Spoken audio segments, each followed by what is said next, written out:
Nós estamos em contato a partir de agora com o deputado federal Vitor Hugo, ele que é filiado ao PSL, ligado ao presidente Jair Bolsonaro. Deputado, muito bom dia, obrigado aqui por aceitar nosso convite. Bom dia, Samuel, bom dia, Cileide, acho que vai participar com a gente, a Jéssica também. Muito obrigado aí por me convidar para participar mais uma vez aqui com vocês na Sagres. E bom dia a todos os ouvintes, e aqueles que estão nos assistindo pelas redes sociais.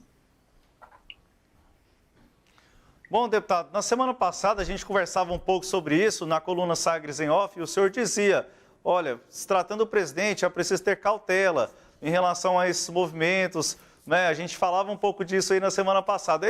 Aí iniciou essa conversa perguntando ao senhor, na sua visão, é apenas um adiamento ou esta filiação, possível filiação ao PL, deve tomar outro rumo, o presidente deve procurar outro partido? Bom, Samuel, foi o que eu falei para você na semana passada, né? A gente, até conhecendo a personalidade do presidente e sabendo também das complexidades que é você escolher um partido para concorrer à presidência da República num clima como o que a gente vive hoje no país, é claro que esses 1% a que o presidente se referia sempre, né, que faltavam, estava 99% certo, esses 1% poderiam modificar tudo, né? Que nem o Flamengo agora, aí. Parece que o Flamengo tem então, de 4% aí de chance de ganhar, né, o campeonato. Eu estou na torcida aí, não vou desistir nunca. O Galo está achando que está tudo garantido ali, mas 4% é bastante, uma marca grande, né? E esse 1% a gente viu agora aí. 1% tem a ver do que eu tenho visto na imprensa, tenho conversado, tem a ver com a filiação ou a composição em alguns diretórios chaves, né, como o de São Paulo. O PL teria se comprometido já a apoiar uma candidatura do PSDB em São Paulo e, logicamente, que o PSDB vai lançar um candidato à presidência da República, está nessas prévias aí, para definir se vai ser o Dória ou se vai ser o Eduardo Leite. E seria uma incoerência muito grande se o partido do presidente, o partido do presidente da República, que pretende ser reeleito, também ser o partido do maior adversário dele no estado mais importante, em termos econômicos, políticos e até em termos de pessoas, de eleitores. Então, é difícil prever. Eu torço para que o presidente, como já vinha torcendo, para que ele decida o mais rápido possível, porque isso tem a ver com as composições estaduais, tem a ver com pré-candidaturas a governo do Estado, ao Senado, as chapas de deputado federal e deputado estadual, e tudo começa com a definição por parte do nosso presidente. E as consequências diretas aqui para Goiás, a sua avaliação quanto a essa indefinição, deputado? Bom, nós temos que esperar, né? Essas consequências são as mesmas para todos os estados, né? A gente só pode começar as conversas, as conversas com o futuro partido do presidente, assim que ele for definido. Eu acho que o que vai acontecer aqui é que a gente está reforçando uma ansiedade muito grande. Eu tenho sido procurado por pré-candidatos aí da direita, tanto a deputado estadual quanto a federal, grupos de direita que querem uma terceira via, inclusive aqui no estado. A gente vê aí o governador Caiado procurando construir uma terceira via no nível nacional e pode ser surpreendido com uma terceira via aqui no próprio estado. E eu tenho sentido em vários grupos bolsonaristas, grupos voltados aí para o agro, grupos voltados para os servidores públicos, dos militares estaduais, até muitos presidentes de sindicato rural, presidentes, prefeitos, que inclusive integram hoje a base do governador, mas que estão sinalizando que mais um pouco ali na frente vão sim abandonar o barco. Então, mas tudo isso depende, claro, do momento correto, né? E da definição por parte do presidente do partido por onde ele vai concorrer. Então, nós temos que aguardar mais vamos dizer, de alguma maneira, eu tenho sentido isso, eu como líder do PSL, na Câmara, eu tenho sentido uma ansiedade nos deputados, né? Fica todo mundo, não vai dar certo mais uma vez, então a gente vai para onde? Alguns deputados já começam a se definir, né, mesmo de maneira antecipada ao que o presidente vai definir, porque o jogo nacional é complexo também para o presidente, mas ele tem uma liberdade maior para definir o momento que ele vai concorrer, porque a ligação dele com o partido é muito mais formal, é uma formalidade do que uma necessidade real para ganhar voto. Mas isso não é uma realidade para a eleição dos demais cargos, né? A chapa de federal, a chapa de estadual, né? A composição para se montar o grupo de apoio para uma candidatura majoritária para Senado ou para governo depende muito, sim, da definição partidária. E aí ficamos todos aguardando que isso ocorra o mais rápido possível. Cileide Alves. Bom dia, deputado. Obrigada pela presença aqui mais uma vez.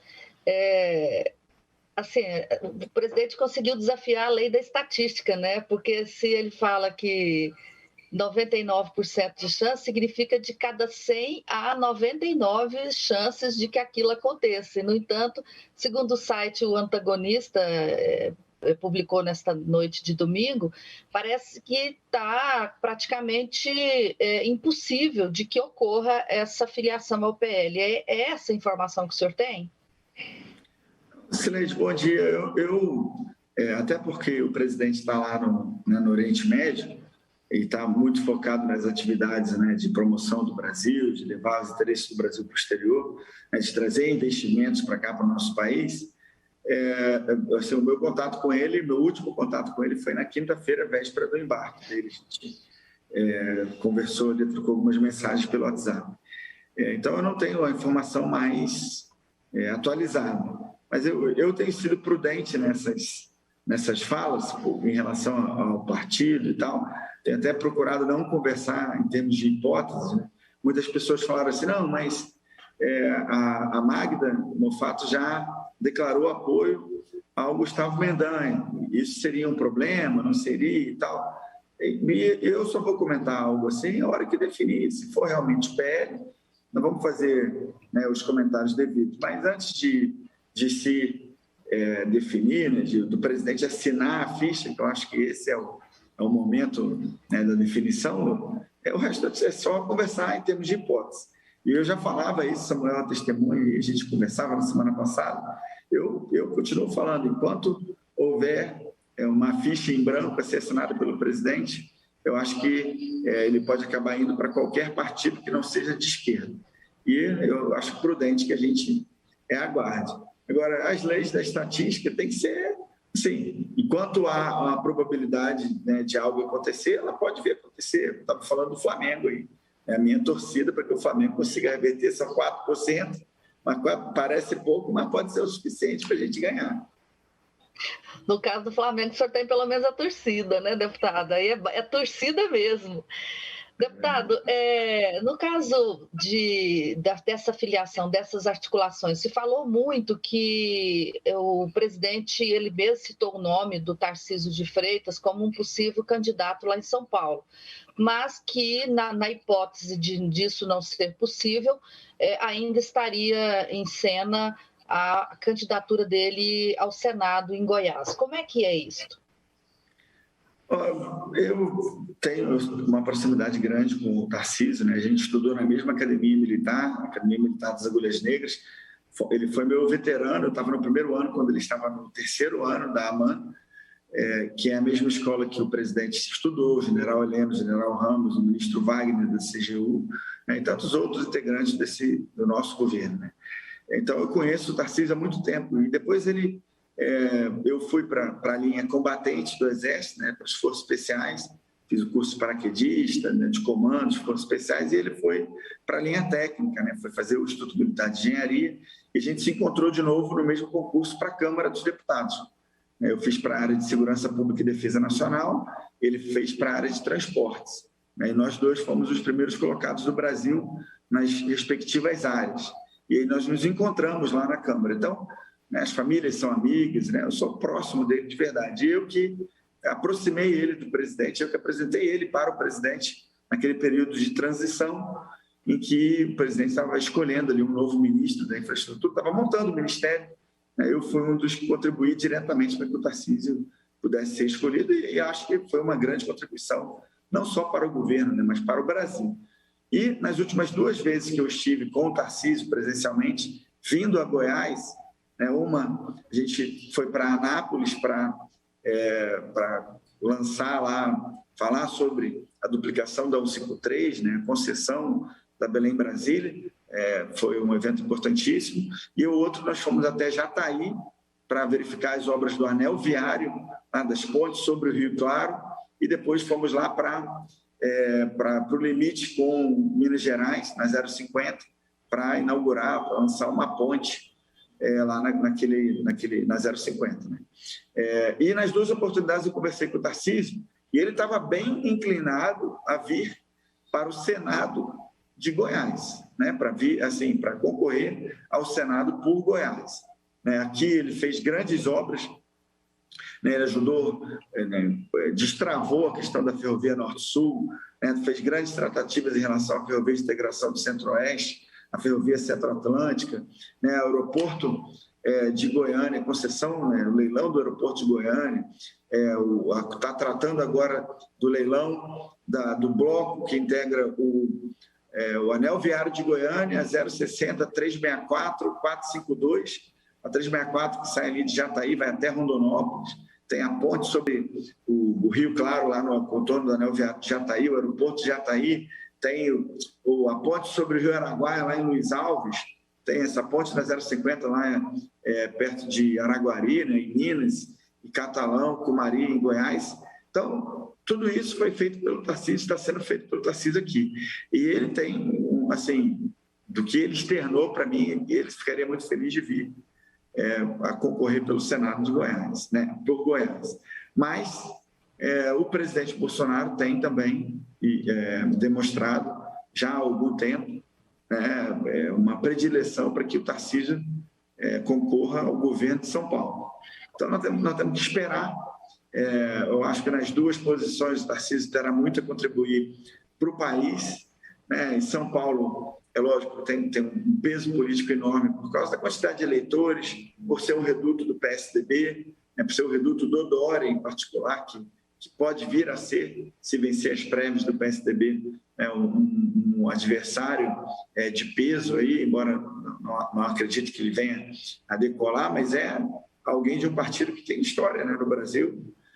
Então, talvez seja também muito importante que o Tarcísio vá para lá, e essa é a avaliação do presidente. Eu, em particular, por ser um amigo do Tarcísio e por querer o bem do nosso Estado, eu preferia que ele viesse para cá, né? Mas vamos esperar o presidente definir, que está vendo um jogo mais complexo de todo o país. Deputado, na semana passada, o governador Ronaldo Caiado, em entrevista ao programa do Bial, ele criticou o presidente porque não busca entendimento, é um presidente que polemiza com todo mundo. Essa declaração do governador, mais os fatos, né, que acontecidos já, significa que é hoje completamente fora da possibilidade, uma aliança do grupo bolsonarista em Goiás com o governador? O senhor agora há pouco falou da possibilidade de uma terceira via, isso? Não tem mais conversa para uma união desses duas partes aí da política goiana? O governador Ronaldo Caiado, ele tem já há algum tempo, né, feito algumas declarações que o afastam, né, do presidente Bolsonaro e, lógico, o afastam de nós também, né, dos bolsonaristas goianos, né, não só pela postura de enfrentamento em relação ao presidente, mas de negação de tudo aquilo que é representativo numa direita conservadora. Né? Ele, por exemplo, falou que as ordens do presidente contra a Covid-19 não seriam cumpridas no território goiano. Né? Ele falou, inclusive, chegou a dizer que não precisava do voto, né? Falou as frases dele dizendo que não precisaria dos votos dos goianos, né? Numa postura bem agressiva, né, em relação ao eleitor. Então, nos dias de hoje, é um governante que não consegue compreender que nós, na verdade, somos servos dos eleitores, servidores. Né? Um governador, o presidente, eles são os primeiros servidores Não existe essa imposição de que vai ter que me obedecer, né? Vão ter que cumprir a minha ordem, porque, né, ele seria uma espécie de divindade, né, autoritária, cujas ordens têm que ser cumpridas sem qualquer tipo de questionamento. Então, ele fez aquele vídeo incitando empregados a se voltarem contra os patrões, numa postura completamente contrária a quem é de direita, né? A gente não acredita que haja um conflito entre patrões e empregados. Nós acreditamos que há uma complementariedade, que há uma interdependência, né? E quando ele reforçou isso, ele foi para o lado praticamente comunista. Eu nem acreditei que era um governador de direita, que se diz de direita, né, falando uma frase como essa. E quando eu vi essas críticas dele aí em relação ao presidente, eu fico me perguntando se se trata de incoerência, né, de ingratidão ou de deslealdade por parte dele em relação ao presidente Bolsonaro. Porque o presidente veio aqui ao estado de Goiás, muitas vezes, depois que foi eleito, enviou bilhões e bilhões de reais aqui para o estado para ajudar, né, o nosso estado extremamente fragilizado em relação às contas públicas. E eu acho que o governador deveria, antes de criticar o presidente Bolsonaro, era cuidar também de realizar as promessas que fez. Ele falou, por exemplo, aí, criticou muito na época da campanha a questão do ICMS no nosso estado, e não baixou o ICMS em nada. Ninguém é obrigado a fazer qualquer promessa, né, como político, mas se fizer, deve cumprir. Então, você vê as composições que ele fez aí, trouxe agora, né, a ex-prefeita lá de Goiás, que é petista, para o governo, para dentro da Secretaria de Educação. É a mesma preocupação que eu tenho em relação ao Gustavo Mendan. Imagina, ele foi eleito lá em Aparecida de Goiânia, compondo por partidos como o PT, PSB, PDT, PV e outros partidos de esquerda, muitos dos quais têm dezenas de processos de impeachment propostos na Câmara de Deputados contra o presidente Bolsonaro. Quando alguém compõe com tantos partidos de esquerda assim, demonstra que não tem consciência ou não se importa com tudo aquilo de errado que a esquerda fez para o Brasil. Então, assim, ou ele não sabe, não captou isso, né? Ou então ignora, não é algo importante. E o Caiado, quando traz também para o seu governo, né, militantes de esquerda, ele está fazendo o mesmo movimento. Eu fico imaginando, né, se um dos dois se tornar aí, ou a reeleição, ou então o Mendan se tornar o governador do estado de Goiás, imagina, num estado conservador como o nosso, de direita, como será a reação da população vendo uma secretária de Educação do PT ou um secretário de Indústria e Comércio do PSOL, do PCdoB, porque a gente já vê que eles não têm milindres de compor com a esquerda. Tem que lembrar que a esquerda foi quem, no Brasil, realizou os maiores esquemas de corrupção, né, entrega de propina, acabaram com as nossas estatais, mandaram recursos para o exterior, para Cuba, né, para construir portos faraônicos lá, como o de Mariel, enquanto nós estávamos precisando construir hospitais aqui. Se todo esse dinheiro que foi mandado para essas ditaduras no exterior, socialistas, tivessem sido empregados aqui no Brasil, nós teríamos uma situação completamente diferente, inclusive no próprio combate à pandemia, né? A esquerda defendendo aí sexualização precoce das crianças, ou não tendo milindre com isso, né? Defendendo ideologia de gênero. Então, são pautas que não cabem num Estado conservador como o nosso. Deputado, quando o senhor fala, né, o senhor está criticando o governador e também está criticando o prefeito Gustavo Mendan, e o senhor fala em terceira via, é porque o senhor está pensando um candidato que não seja nenhum e nem outro, né? E quem é esse candidato? Qual o nome que essa direita vai apresentar? Seria o seu nome? Ou vocês estão pensando em outro nome? Sileide, olha só, como eu falei, nós temos que esperar a definição partidária, isso vai ser uma construção. Isso não é algo pessoal, personalíssimo, né? Não está centrado numa única pessoa. Eu estou falando aqui para você, fazendo uma avaliação do cenário, inclusive com base naquilo que eu sinto andando pelo estado de Goiás. Eu tenho, durante o recesso parlamentar, por exemplo, eu andei por 20 cidades, 10 cidades do norte goiano na primeira semana e 10 cidades do sul goiano na segunda. Ouvindo os prefeitos, vereadores, os cidadãos em geral, prestando conta do meu mandato, falando sobre os recursos que enviei, os projetos de lei que eu apresentei, que aprovei na Câmara dos Deputados, E tenho ouvido muito essa ânsia por parte de produtores rurais que não estão satisfeitos com o que estão vendo, né? O setor produtivo que se sentiu traído com as medidas impostas durante o combate à pandemia, que foram, em grande parte, assim, exageradas, né? O governador não soube equilibrar as medidas sanitárias e econômicas, e isso gerou uma grande satisfação. Muitos empreendimentos, né? Muitas empresas foram fechadas, empregos foram perdidos, e eu sinto essa insatisfação de um lado, né? E de outro lado, essa preocupação com essa falta de milindres em termos ou falta de consciência mesmo, né? Política, em termos do perigo da esquerda no que diz respeito ao Gustavo, ou a percepção que ficou em parte da população de uma aproximação do Gustavo Mendanha em relação ao Marconi, por exemplo, né? Que representaria aí muitas práticas políticas do passado que o Goiás não quer mais ver sendo aplicadas aqui no nosso estado. Só para eu entender melhor, deputado, o nome não está definido, mas a ideia, a proposta de ter um candidato está definido? Tudo vai depender, de novo, da definição do partido do presidente Bolsonaro. Eu tenho me preparado para vir para a reeleição como deputado federal, mas se o presidente Bolsonaro me der a missão, né, se isso for importante na visão dele para o Brasil, para o futuro de Goiás, meu nome vai estar à disposição. Eu acho que é importante. Primeiro, quem está na política tem que crescer, tem que querer sempre crescer, aumentar a sua capacidade de resolver problemas, de entregar soluções viáveis e rápidas, oportunas para a população, né? E se essa for, né, a composição com o presidente, se isso estiver à disposição, eu não vou me furtar de ir para esse embate. Samuel? Deputado Vitor Hugo, muito obrigado pela entrevista aqui à Sagres. Um bom dia ao senhor, até uma próxima oportunidade.